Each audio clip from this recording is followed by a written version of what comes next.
High winds, thunderstorms, severe weather continues to bring destruction and damage to our state. Those fierce winds meant close calls in the southern part of the metro today. In Littleton, gusts brought down power lines and snapped power poles. That damage landing in some people's backyards and knocking out their power. Some people are still without power tonight, which means no AC as we prepare for triple-digit heat. Reporter in Adams County, Gabrielle Vidal, found some damage in her community today.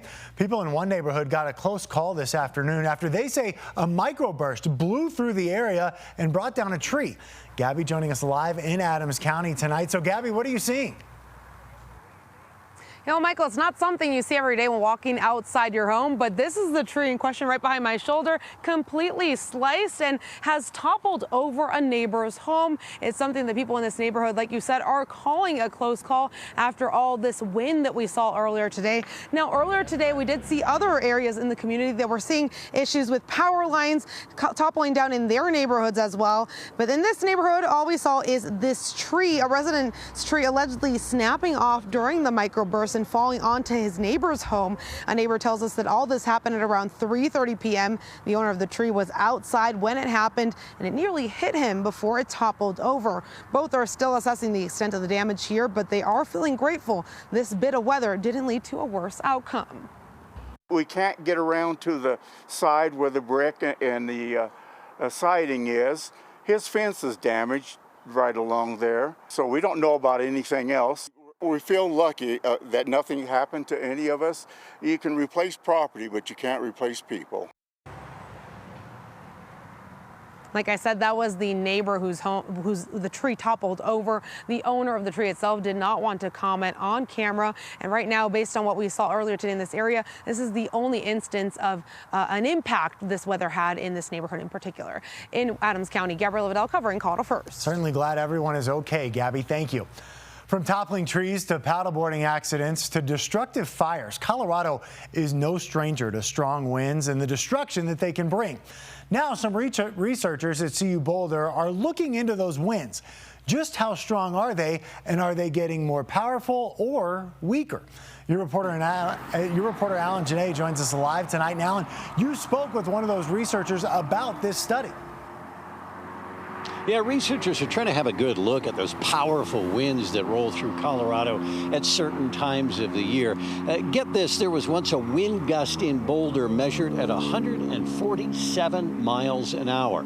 But that was now more than 50 years ago, back in 1971. So in addition to wondering about why Colorado is so windy, they're wondering, are the winds changing? Along the highway in the metro area this afternoon, a storm blew up winds and debris, the result of summer thunderstorms, like the tree that hit Weldon McDonald's house. It just seems like the weather's changed from years ago.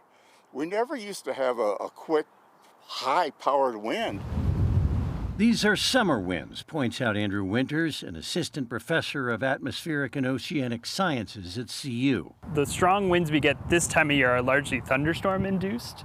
It may be surprising to some that in Boulder, where they are studying winds, the biggest winds actually aren't what they used to be. Back in the 70s and 80s, there were reports of wind gusts in excess of 120 to 130 miles an hour regularly with some of these events. The Marshall Fire is one of the biggest, more recent wind events, with winds of about 100 driving fire across the landscape. Typically, it's rare now for us to exceed 100 miles an hour in the strongest winds in some of the windstorms we see here in Boulder.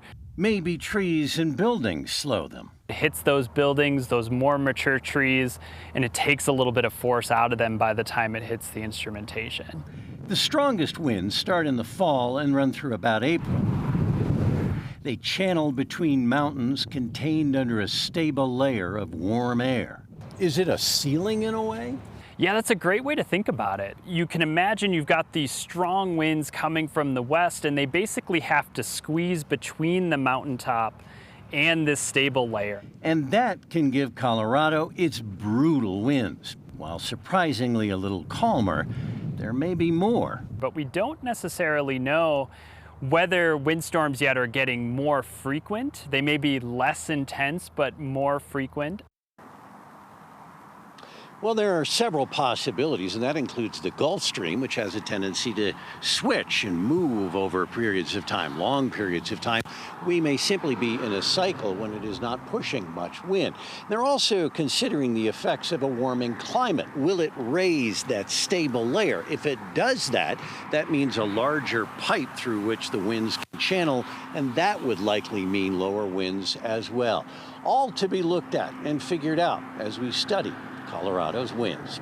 In Boulder County, I'm Alan Janae covering Colorado First.